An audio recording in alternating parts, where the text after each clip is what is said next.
ધોરાજીમાં ધોળે દિવસે વેપારી પર હુમલો। ધોરાજીમાં મેઇન બજારમાં હુમલાની ઘટના બાદ ચકચાર મચી છે।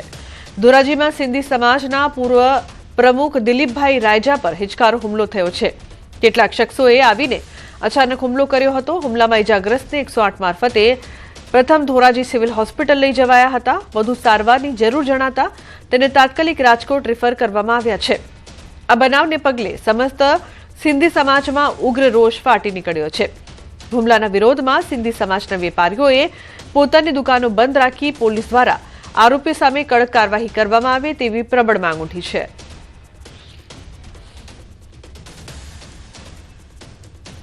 અન્ય સમાચાર ભરૂચથી કારના શોરૂમમાં આગ ભભૂકી। વડદલા ગામ પાસે આવેલા શોરૂમમાં આગ લાગી છે તો કારમાં આગ લાગવાના દ્રશ્યો સામે આવ્યા છે। ભરૂચ નેશનલ હાઈવે 48 ઉપર વડદલા ગામ પાસે 4 વ્હીલર ગાડીના શોરૂમમાં આગ લાગવાની ઘટના બની છે। શોરૂમમાં પ્રથમ દ્રષ્ટિએ આગ ઉપર કાબુ મેળવવાના ફાયર ફાઇટરના સાધનોનો અભાવ પણ જોવા મળ્યો છે। ઉલ્લેખનીય છે કે સમગ્ર ઘટના બાદ ચકચાર મચી છે અને આગ પર કાબુ મેળવવા માટે હાલ પ્રયાસ કરવામાં આવી રહ્યો છે। આગ કયા કારણોસર લાગી તે હાલ જાણી શકાયું નથી। તો આગ લાગતા અફરાતફરીનો માહોલ જોવા મળ્યો।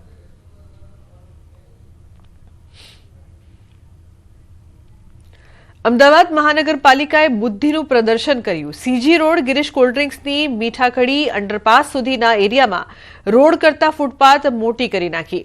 18 મીટરના રોડમાં અડધો ફૂટ ફૂટપાથ બનાવી નાખી। કોન્ટ્રાક્ટર દ્વારા જરૂરિયાત કરતા મોટી ફૂટપાથ બનાવવામાં આવતા વિવાદ થયો છે। એએમસીએ અધિકારીઓ પાસે ખુલાસો માંગ્યો અને તાત્કાલિક ધોરણે રોડની કામગીરી બંધ કરાવી। તો આ મામલે વિપક્ષ નેતા શહેજાદ પઠાણે સત્તાધીશો પર પ્રહાર કર્યા। કામ કરનાર એજન્સીને બ્લેકલિસ્ટ કરવાની માંગ કરી તો એએમસીની સ્ટેન્ડિંગ કમિટીના ચેરમેન દેવાંગ દાણીએ કમિશનરને તપાસ કરવા આદેશ આપ્યા છે।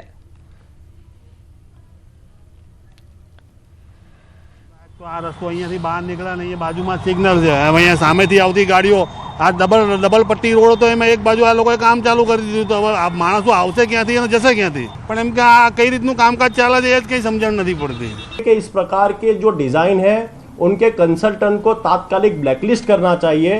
एक तरफ डांबर का रोड ठीक से बना नहीं पाते, white topping road, RCC road, plastic road और ऐसे आयोजन के कारण अहमदाबाद म्युनिसिपल कॉर्पोरेशन की बुद्धि का प्रदर्शन होता जा रहा है। आ जे रोड है एआरसी टेन्डर हतुं, आखा अमदावाद में अलग अलग जोननी अंदर प्रोजेक्ट द्वारा આપણે વાત કરીએ કે રોડના જે ફૂટપાથ છે ડેવલપ કરવા માટેનું એના એક ભાગરૂપે ગિરીશ કોલ્ડ્રિંક્સથી મીઠાખરી 6 રસ્તાનો ભાગ હતો, એક પેજ એ તૈયાર કરવામાં આવ્યો છે। એ ભાગને આપણે વાત કરીએ કે એની ચોક્કસ ડીવાયએમસી પાસેથી રિપોર્ટ માગી આગળના સમયગાળા દરમિયાન એની કાર્યવાહી કરવામાં આવશે કે ડિઝાઇન સેલ દ્વારા શા માટે આવા પ્રકારની ડિઝાઇન પણ બનાવવામાં આવી અને આ 300 થી 400 મીટરનો પેજ શા માટે કરવામાં આવ્યો।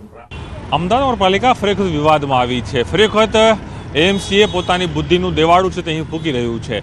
અમદાવાદના સીજી રોડથી જે ગિરીશ કોલ્ડ્રિંક આવેલું છે ત્યાંથી મીઠાખડી અંડરપાસ જવાનો જે મુખ્ય રોડ છે એ રોડ ઉપર જ કહી શકાય કે એટલું જ પોતે દબાણ કરી દીધું। એક તરફ નગરપાલિકા દબાણો દૂર કરવાની કામગીરી કરે છે, પરંતુ ખુદ નગરપાલિકાએ જ જે દબાણ છે કર્યું છે, દબાણ એટલા માટે શબ્દ વાપરી રહ્યો છું કે જે ડિઝાઇનિંગ બનાવવામાં આવી છે કે જેથી લોકો સરળતાથી અહીં ચાલી શકે, પરંતુ જે રોડની લંબાઈ 18 મીટર છે તેની વચ્ચોવચ્ચ આખું આજે કહી શકાય કે અડધું અડધ એ ડિવાઈડર છે તે બનાવી દેવામાં છે। તેના કારણે લોકોને છે તે મુશ્કેલી પડી રહી છે, વાહન ચાલકો પરેશાન થઈ રહ્યા છે। એક તરફ 18 મીટરનો રોડ છે એ રોડની અડધો અડધ જે આખું જે કહી શકાય કે જે વ્યવસ્થા ઊભી કરવામાં આવી છે જે લોકોને વોકિંગ કરી શકે, ગાડી પાર્ક કરી શકે, પરંતુ અડધો રોડ છે તે આમાં આખી ડિઝાઇનમાં દબાઈ ગયો છે। એટલે કદાચ એ અધિકારીઓ જોઈ નહીં રહ્યા હોય કે શું કામગીરી થઈ રહી છે, કઈ રીતે ડેવલપિંગ થઈ રહ્યું છે। માત્ર ખાલી કોન્ટ્રાક્ટરો કોન્ટ્રાક્ટ આપી અને એજન્સીઓને કામ આપીને માત્ર સંતોષ બનાવતા હોય તે પ્રકારના દ્રશ્યો આજે અહીં જોવા મળે છે। અને ટ્રાફિક પણ કેટલું બધું થઈ રહ્યું છે અને ખુદ એમસીના સ્ટેન્ડિંગ કમિટીના ચેરમેન દેવાંગ દાણીએ આખું કામ રોકાવીને ખુલાસો માંગ્યો છે કે આ ભૂલ કોના કારણે થઈ છે, એજન્સીની જવાબદારી શું હતી અને અધિકારીઓ કેમ અહીં રાઉન્ડ છે તે નથી મારી રહ્યા। કારણ પ્રકાશ દેસાઈ સાથે પ્રણવ પટેલ, ન્યૂઝ 18 અમદાવાદ। ગણતરીની કલાકોમાં જ મહાસંકટના એંધાણ, ખેડૂતોની છાતીના પાટિયા બેસાડી દે તેવી અંબાલાલ પટેલની આગાહી આવી છે।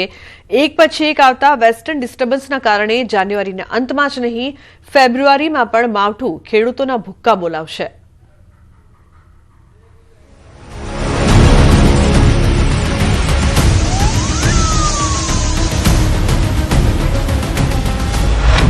ભર શિયાળે ભાદરવા જેવો વરસાદ આવશે?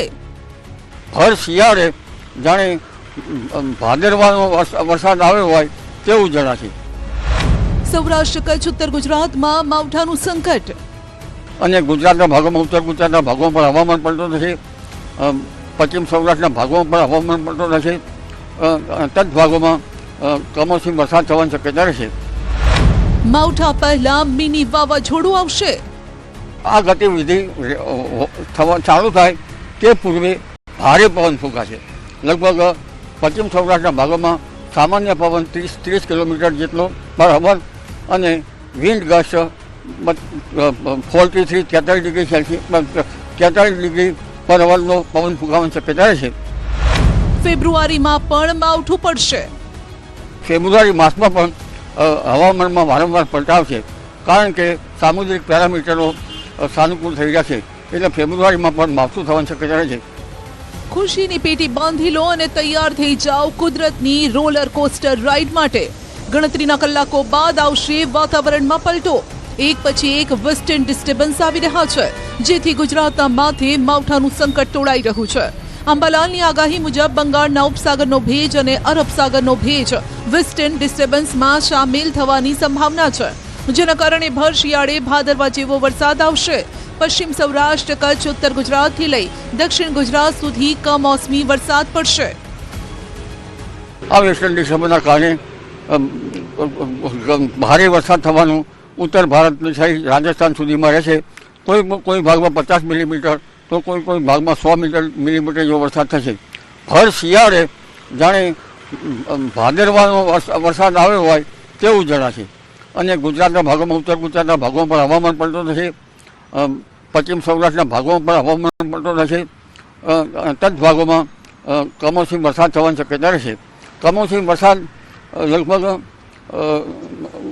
ઉત્તર ગુજરાતના ભાગો, બનાસકાંઠાના ભાગો, સાબરકાંઠાના ભાગો અને કંઈક પંચમહાલના ભાગમાં રહેવાની શક્યતા રહેશે. તેની અસર છે અમદાવાદ, ગાંધીનગર સુધીમાં થવાની શક્યતા રહેશે. અને અરબ સાગરના ભેજની અસર મુંબઈથી ઉપરના ભાગો એટલે દક્ષિણ ગુજરાતના ભાગોમાં પણ થવાની રહેશે. માવઠા પહેલા મિની વાવાઝોડું ફૂંકાશે.